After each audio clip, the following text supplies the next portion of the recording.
Hello everybody and welcome back. And today we finally dip our toes in the water, so to speak, and create our first simple web application. So the focus today will be just to get us used to the Visual Studio development environment, introduce you to some simple HTML tags, no ASP.NET yet. We'll do that on tomorrow's lecture.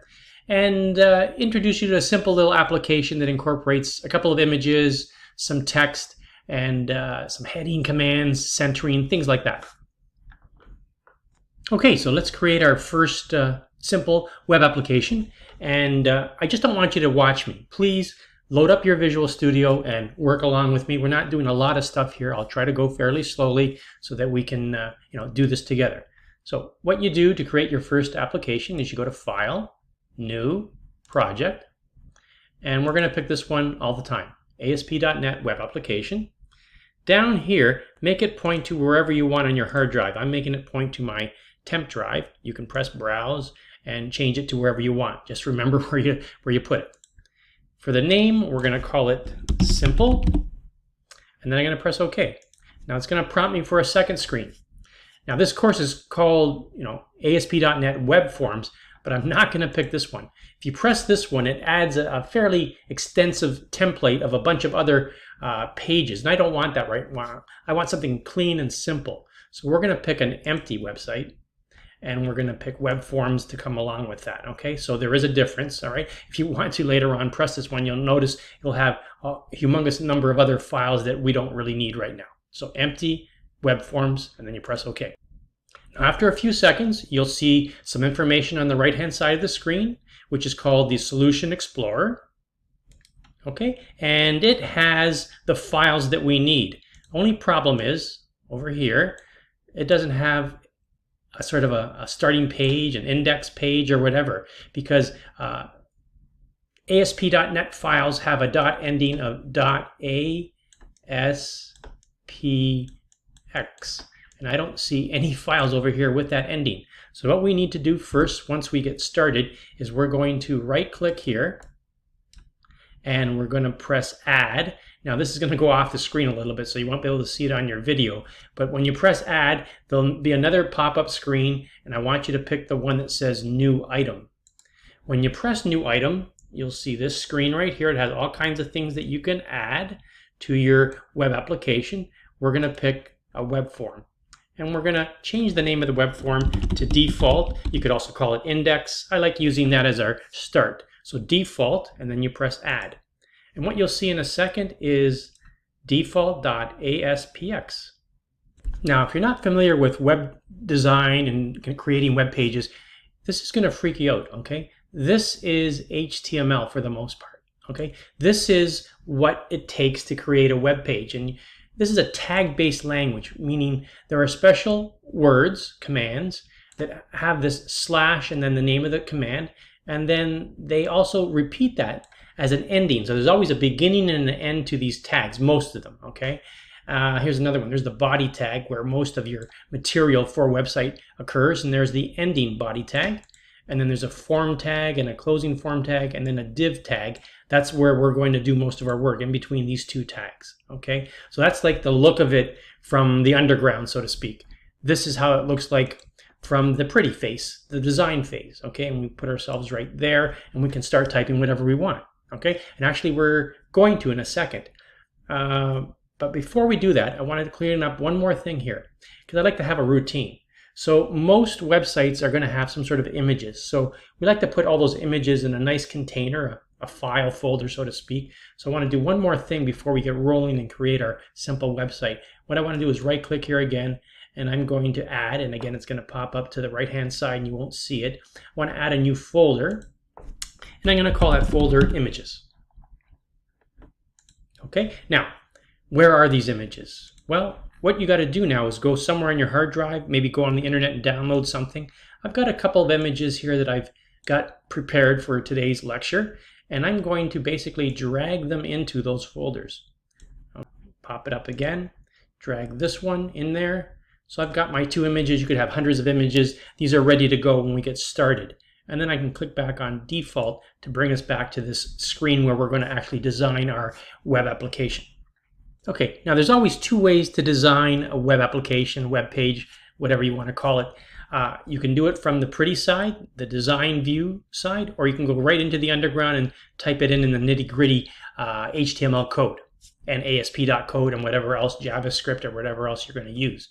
Let's for now just do it in design view, and we'll keep it simple. We'll type in welcome to my demo site. All right, now just to show you what's happened in the underground, between those two div tags, and I like to make this look a little bit nicer, in between those two div tags is that word, welcome to my demo site. Okay, and we can go back to design, and there it is. All right, let's enhance that title a little bit, and it's already highlighted, so I'm going to go over to here, and there's some other tags that are part of HTML. This one right here is called a heading tag, and there's 6 of them. They go from the largest to the smallest. If I press this one, you're going to get large letters now. Now let's press enter a couple of times to move down a little bit, and let's go back into source because I always like to show you what happened. BR. BR stands for break, and it's basically like you pressing the enter key. So it simulates moving down, and what we've done now is put ourselves a little bit down lower. What can we do next? Well, why don't we take a picture and put it on that screen? There's a couple of ways to do it. I'm going to show you the really cool, slick, easy way first. I'm just going to go over to images, and I'm going to just drag it over and drop it. Now it's going to ask me for an alternate text. I'll type in SJB, which is the short form for the school symbol I'm using. Let's take a look at what the source was for this one. So it used a new tag called image. There is the alternate text, SJB. This class thing is a new idea. That's how we're going to remember the size, on the height, width, for instance, of our image. And we'll talk more about style sheets later on in the course, but for now, just accept what the computer has done for us. And then there is the source of the image. It's the SJB crest.gif file. Let's press enter a couple more times to move down, and I'm going to show you another way to do the image. Now this other way, we're going to go over to the toolbox. Here is the toolbox. These are all the ASP.NET server controls that we're eventually going to learn how to use. Not every single one of them, but quite a few of them. Now, we're not going to do them today though. We're going to go down to the HTML controls, and we're going to keep it simple and drag this one called image right there. Okay, now why don't we make it a little bigger than that actually, and we'll stretch it out. But it's empty. It's waiting for something from you. So what we have to do now is go over to the properties section. Every one of these controls has properties associated with them, lots of properties, but usually we only use a couple of them. So we're going to slide down, and you got to make sure that you've clicked on this image control, the HTML image control, and we're going to slide down until we find SRC, which is short form for the source. Now you could hand type in the actual name. I'm going to use this one here, SJB logos, but you might mess it up because you need to also declare the directory, then underneath it, the name of the image. So just let the computer do it for us.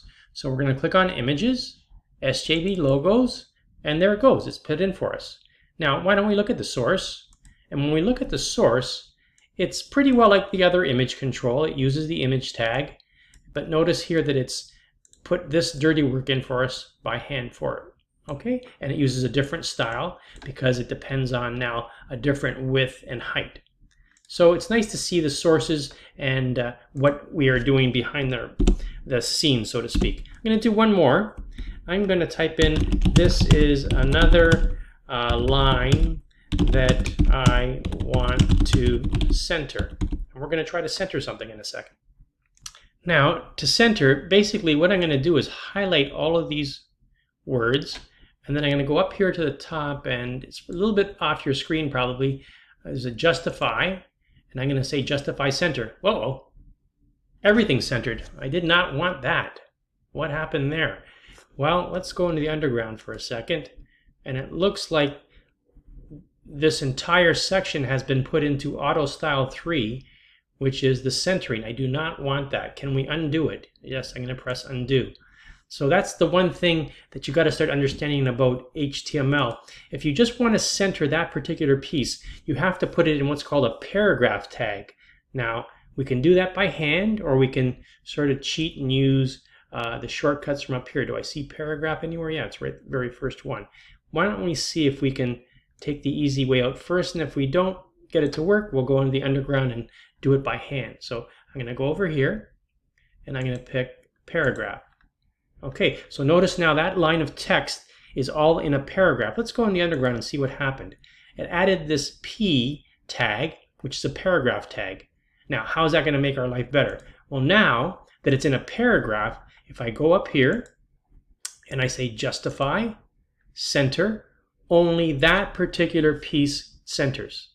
Okay, so little intricacies that you need to know as you become more proficient at web design and web development. Okay, that's called a paragraph, and notice now that is only under the style called style 3, which is centering. And again, don't worry about this right now. These are called style inline styles, which we'll talk about more in depth later in the course. But again, the beauty of Visual Studio is it's doing all of this for us behind our back, and it's taking care of some of that stuff. And as a beginner, it's nice that they're taking care of that. Later on, as you become more proficient, you want to get in there yourself and do some of the nitty-gritty. Okay, now, how do we know what this looks like? I mean, we've been typing away. It looks kind of pretty here. Looks like it looks going to be, looks like it's going to be pretty good.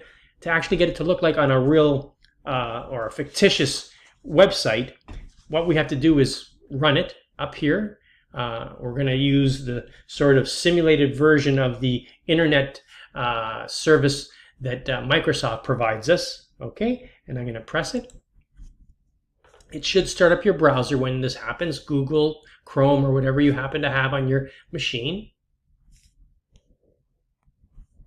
Okay, and there is now sort of a simulated version of what your website looks like. Let's perform one more tweak to wrap up this lecture. Notice up here it has the word localhost. It's sort of pointing to the Microsoft sort of mini version of their Internet Information Server that comes along with Visual Studio so that we can simulate running ASP.NET applications. Why don't we try to change that? This is the title usually for a website. Let's go into the code and modify that. So first of all, we're going to press this little red button here to stop the program from executing. And over here in Properties, we're going to go to Document. And somewhere down here is the title. And I'm going to put my name there instead. You put your name also. And then we can restart this Microsoft Internet Information Server. Okay, and we'll see what it does. There's the browser starting up again. And now that you see my name, Shirelli, there. So this is a simple little web application. Didn't really use any ASP.NET controls. It used some text that had an H1 applied to it. A couple of different ways to apply images. We've got here a paragraph tag that was containing some text that was centered. Okay, so pretty basic. And again, try to appreciate how you have the pretty face here, the design mode, and then of course the source, which gets into the nitty-gritty. But eventually I want you to feel comfortable going underneath, and especially if you've never used HTML before, it's kind of neat to get in there and see what little tweaks you can do. You can modify these numbers and the image sizes will change. Notice that everything's between the two div tags, okay, so that we've got all our code contained in there. So there's your first little brief introduction to creating a simple web application. In our next lecture, now we're going to mix and match. We're going to add mostly ASP.NET controls, and then from time to time add a couple of HTML also tags. Thanks for listening. We'll see you in the next lecture.